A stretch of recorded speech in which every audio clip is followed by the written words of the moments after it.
नमस्कार दोस्तों, आपका एक बार फिर से स्वागत आपके इस यूट्यूब चैनल पर।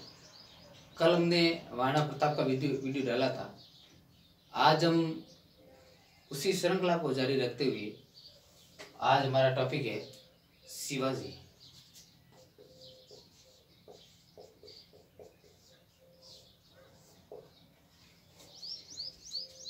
जिसमें पूरा हिंदुस्तान मुगलों के अधिकार में था।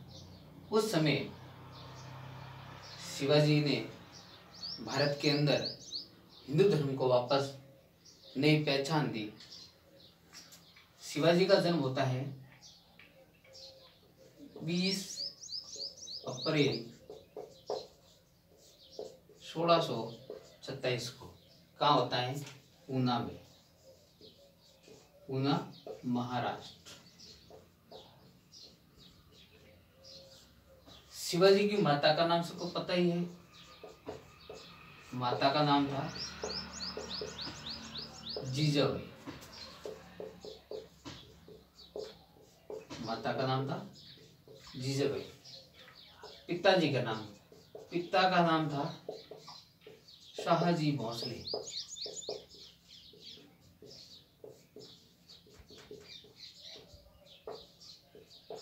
इनके गुरु का नाम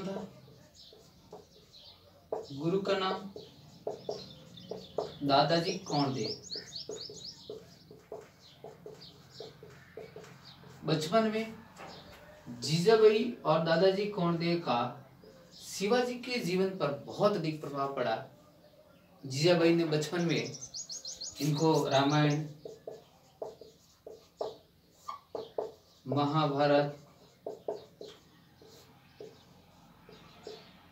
पुराण वगैरह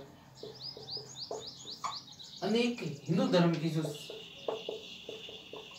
धर्म की पुस्तकें इनको पढ़ाई और हिंदू धर्म के बारे में इनको बताया। दादाजी कौंडदेव ने भी यही काम जारी रखा और शिवाजी बचपन से ही एक स्वाभिमानी पुरुष बन करके तैयार हो गए। 12 वर्ष की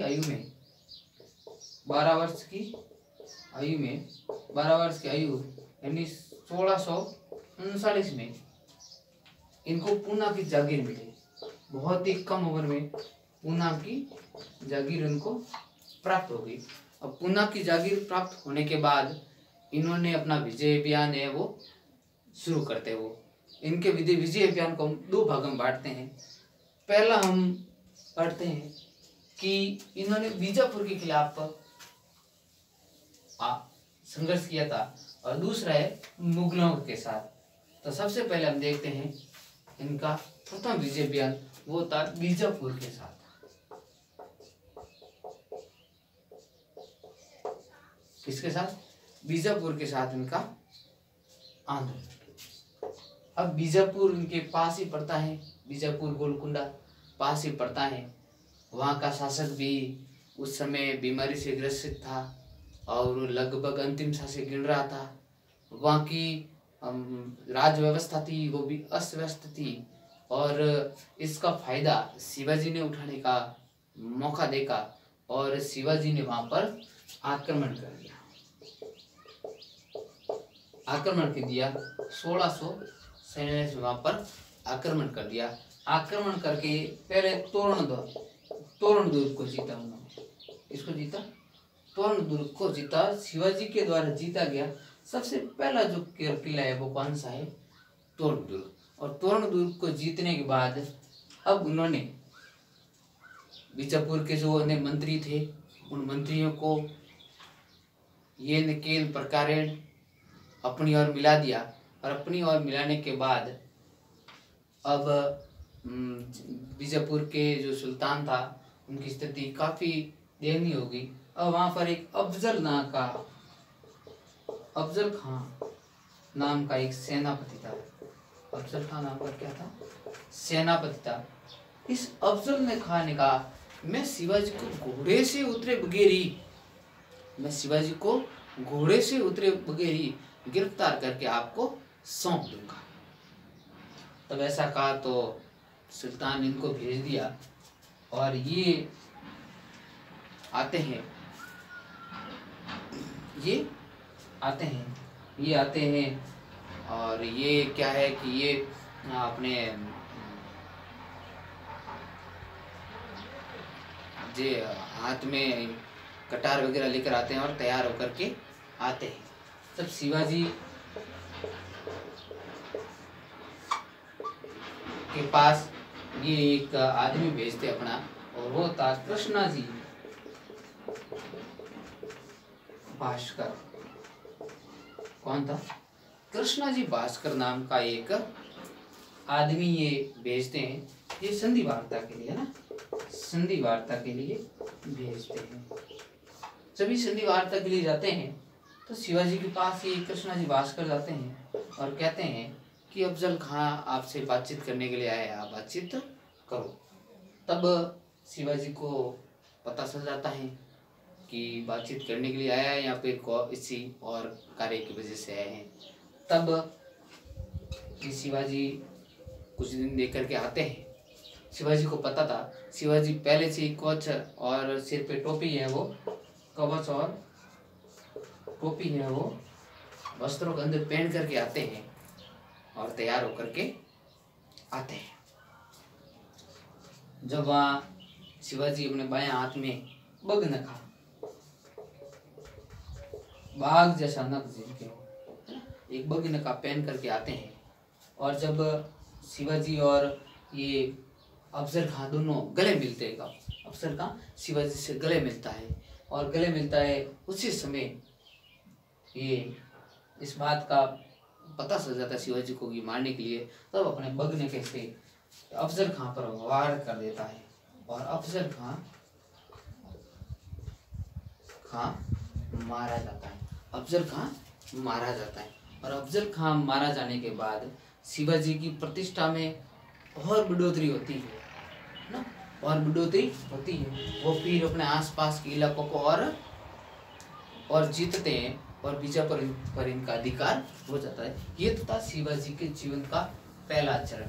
अब दूसरा चरण हम पढ़ेंगे मुगलों के साथ। दूसरा चरण पढ़ेंगे मुगलों के साथ। मुगलों के साथ शिवाजी,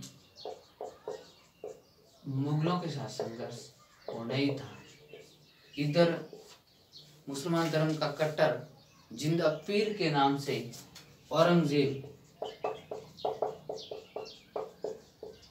भारत का बादशाह था, भारत का बादशाह था, एकदम धार्मिक कट्टर था, धार्मिक कट्टर था, धार्मिक सुन्नी मुसलमान था, सुन्नी मुसलमान था ये। और ये नहीं चाहता था कि भारत के अंदर कहीं पर भी हिंदू साम्राज्य है वो नहीं पनपे।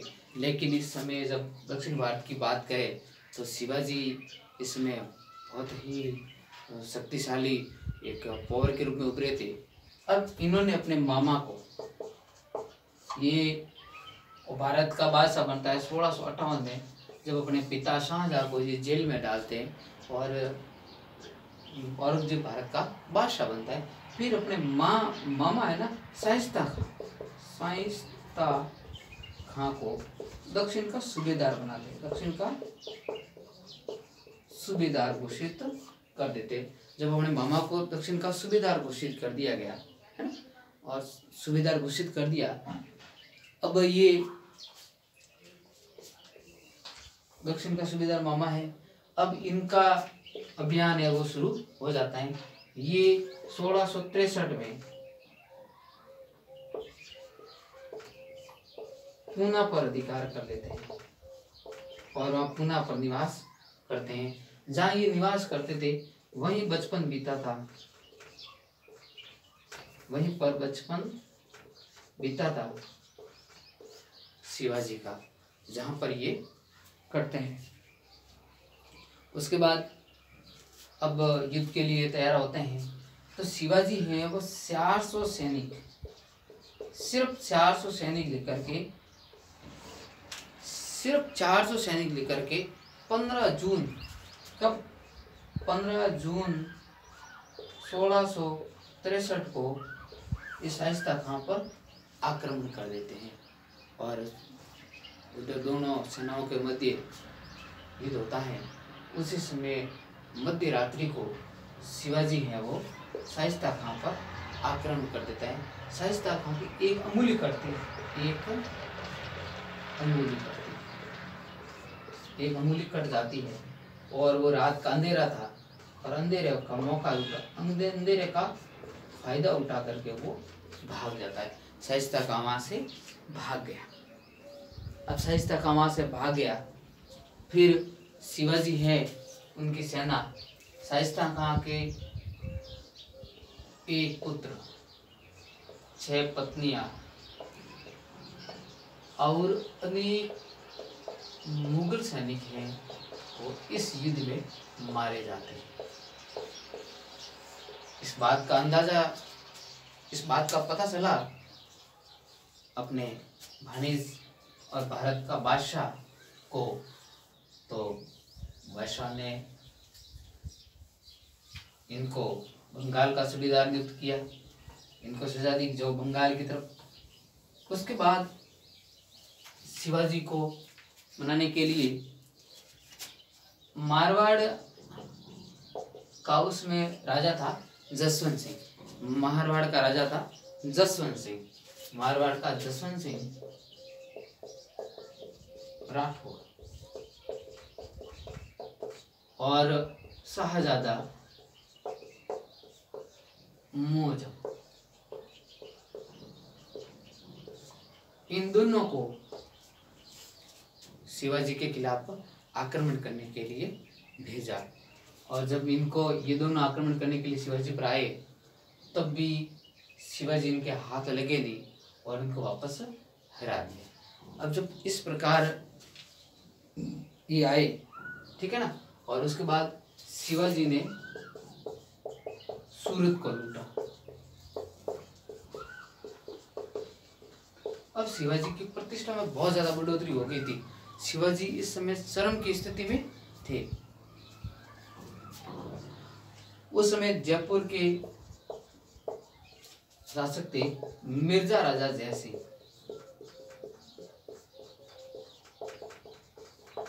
ये भी औरंगजेब के दरबार में थे और औरंगजेब के दरबार में ये काम करते थे।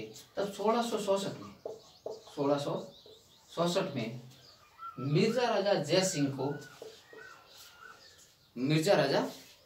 को भेजा। मिर्जा राजा जय सिंह को कहाँ भेजा? शिवाजी के खिलाफ। उनके साथ एक दिलेर खां था, ठीक है ना। इन दोनों को भेजा शिवाजी के खिलाफ। ये जाकर के जय सिंह है वो शिवाजी को पुरंदर के किले में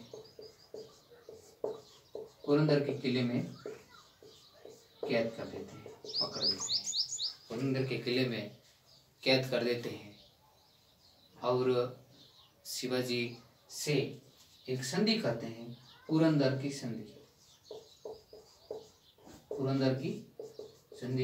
इतिहास में बहुत इंपॉर्टेंट संधि है पुरंदर की संधि।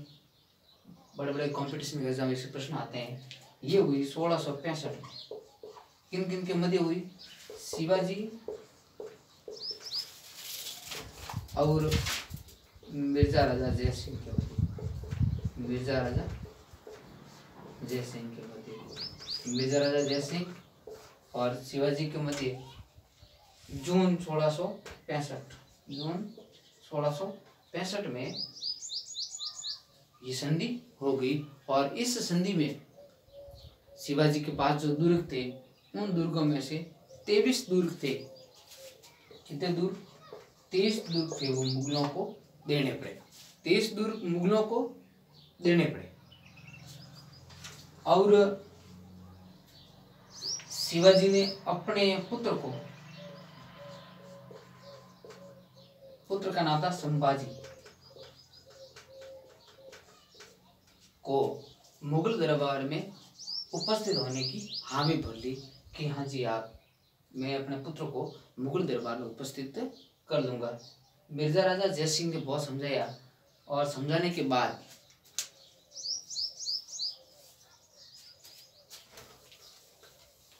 समझाने के बाद शिवाजी को भी मुगल दरबार में उपस्थित होने के लिए राजी कर दिया कि आप मुगल दरबार में उपस्थित हो। 1666 में आगरा में मुगल दरबार आयोजित हो रहा था और वहां पर शिवाजी को ले गए और शिवाजी वहां पर दरबार में उपस्थित हुए अपने पुत्र संभाजी के साथ। जब शिवाजी वहां उपस्थित हुए तो शिवाजी को थर्ड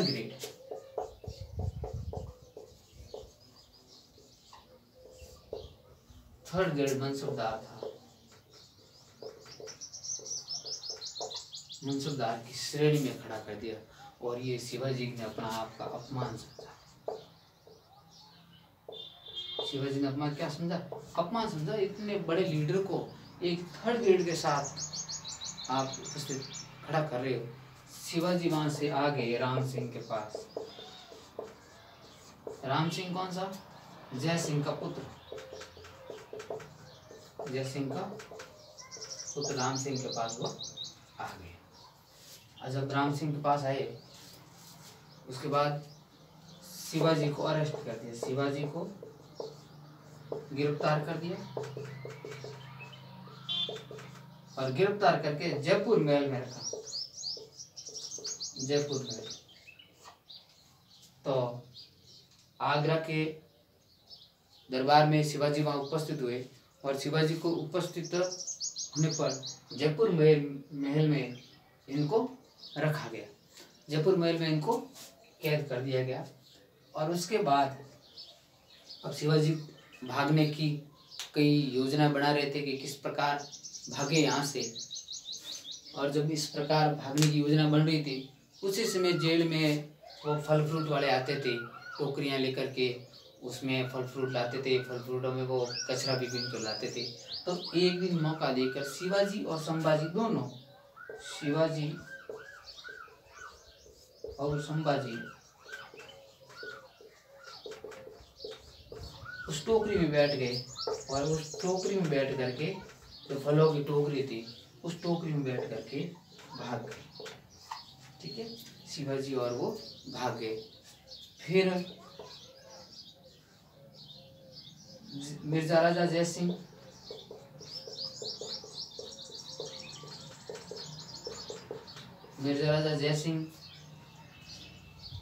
और शिवाजी के मध्य एक समझौता हो जाता है, उसको कहते हैं मुगल मराठा संधि, है ना। मुगल मराठा संधि हो जाती है 1667 में। 1667 में मुगल मराठा संधि हो जाती है। कौन करवाता है? मिर्जा राजा जय सिंह को संधि करवाता है। और मिर्जा राजा जय सिंह जब संधि करवाता है तब औरंगजेब शिवाजी को राजा घोषित कर देता है। शिवाजी को राजा घोषित कर देता है। 1670 में शिवाजी को राजा घोषित कर देता है। अभी तक शिवाजी का राज्याभिषेक नहीं हुआ है। अप्रैल का महीना था सन 1674, शिवाजी का राज्याभिषेक होता है। शिवाजी का क्या होता है? राज्याभिषेक या राज तिलक। शिवाजी का राज तिलक होता है और राज तिलक करने के बाद शिवाजी छत्रपति की उपाधि धारण करता है। की उपाधि गो ब्राह्मण का सेवक भी अपने आप को मानते हैं। हिंदू पादशाही की उपाधि भी धारण कर देते हैं और शिवाजी अपने आप में स्वतंत्र मराठा शक्ति का शासक बनते हैं। और शासक बनते ही शिवाजी के सामने कई समस्याएं आई। पहली समस्या अपनी जो पत्नी थी शायरा देवी, है ना, शायरा अपने पुत्र राजाराम को शासक बनाना चाहती थी। जब इस बात का षड्यंत्र है वो रच रही थी, तब संभाजी को पता चला। संभाजी सबसे योग्य और वरिष्ठ थे। तब इस बात का पता चला तो संभाजी थे वो मुगल दरबार में चले गए।